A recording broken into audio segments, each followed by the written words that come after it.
एक एक दिन बहुत ही ज़्यादा कीमती है और किस तरीके से ये 7 दिन आपको अपने मैथमेटिक्स की प्रिपरेशन करना चाहिए, एक बार इसको डिस्कस करते हैं। देखो बेटे, आप सबसे पहली चीज़ तो ये है कि अपना पूरा प्लान बनाओ, ठीक है। आप अपने हिसाब से भी इस प्लान में चेंजेस कर सकते हो, जो भी चैप्टर्स आपको पसंद है उस हिसाब से।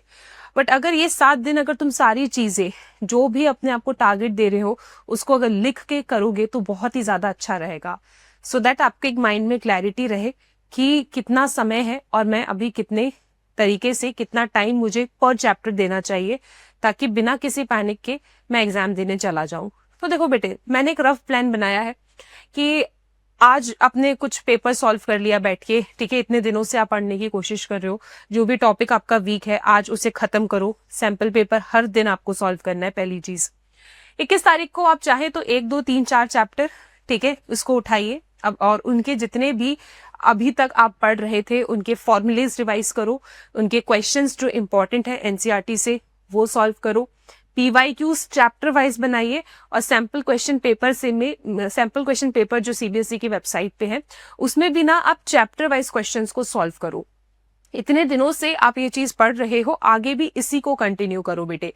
इसके बाद आप 22 तारीख को चैप्टर 5 चैप्टर 6 उठा सकते हैं, विच इज कैलकुलस। 23 तारीख को चैप्टर 7 एंड 8 को उठा लीजिए, अगेन इट्स कैलकुलस। आराम से आप इसमें अगर पूरा टाइम देते हैं, इसमें एनसीईआरटी के questions, PYQs, sample question papers बनाते हो तो बहुत अच्छे तरीके से आप एक स्ट्रॉन्ग कमांड बना सकते हो। 24 तारीख को आप चैप्टर 9 और एलपीपी उठा लो, साथ में आप सैंपल पेपर भी सॉल्व करोगे हर दिन, ठीक है। फिर 25 तारीख को चैप्टर 10, 11 और 26 को आपका probability, and then you will be having the entire day to revise everything. इस तरीके से अगर स्टार्टिंग वाले डेज आप थोड़ा सा अपने टाइम टेबल ऐसा बनाओ कि यहाँ पे एंड में आते आते आपकी चीजें कम बचे, ताकि आप फिर से पूरा रिवाइज कर सको। तो इस तरीके से जो भी है आप अपना एक प्लान बनाइए और उसे फॉलो करिए, ठीक है।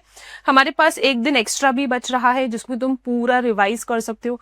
यहाँ पढ़ते वक्त जो क्वेश्चंस तुम्हें थोड़े से डिफिकल्ट लगे या फिर तुम्हें लगता है कि पेपर में आने के चांसेस ज्यादा हैं, उन्हें आप यहाँ पे रिवाइज कर सकते हो विद फॉर्मूला।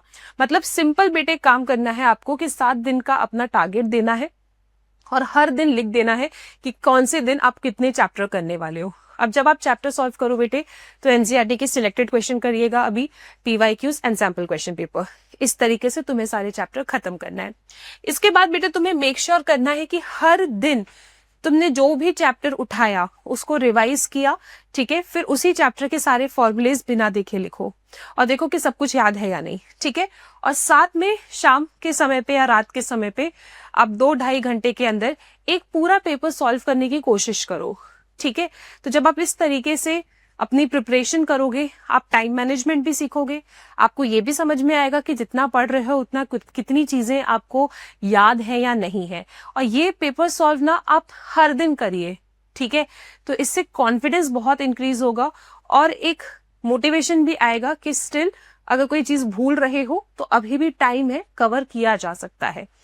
तो इन शॉर्ट बिल्कुल सफिशिएंट टाइम है, बस खुद पे भरोसा रखो, प्लान करो, स्ट्रैटेजी अच्छे से बनाओ अपनी, और टारगेट्स तो अपने आप को हर दिन का डेली टारगेट्स तो उसे अचीव करो और एक पेपर जरूर सॉल्व करो।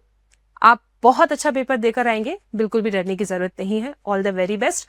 और इसी चैनल पे मैं आपको बहुत सारे मैथमेटिक्स के सेशंस लेकर आ रही हूँ, जिसमें हमने चैप्टर 1 से स्टार्ट किया था, ऑलमोस्ट हमारा कैलकुलस खत्म होने वाला है, एंड देन हम एक पूरा क्वेश्चन पेपर सॉल्व करेंगे, सारे फॉर्मूलेज भी रिवाइज करेंगे, सेशंस फॉलो करते चलिए और साथ में सेल्फ स्टडी भी अपने ध्यान में रखिए। सो पेपर आपको बहुत अच्छा जाएगा, बिल्कुल भी टेंशन लेने की जरूरत नहीं है। Thank you so much.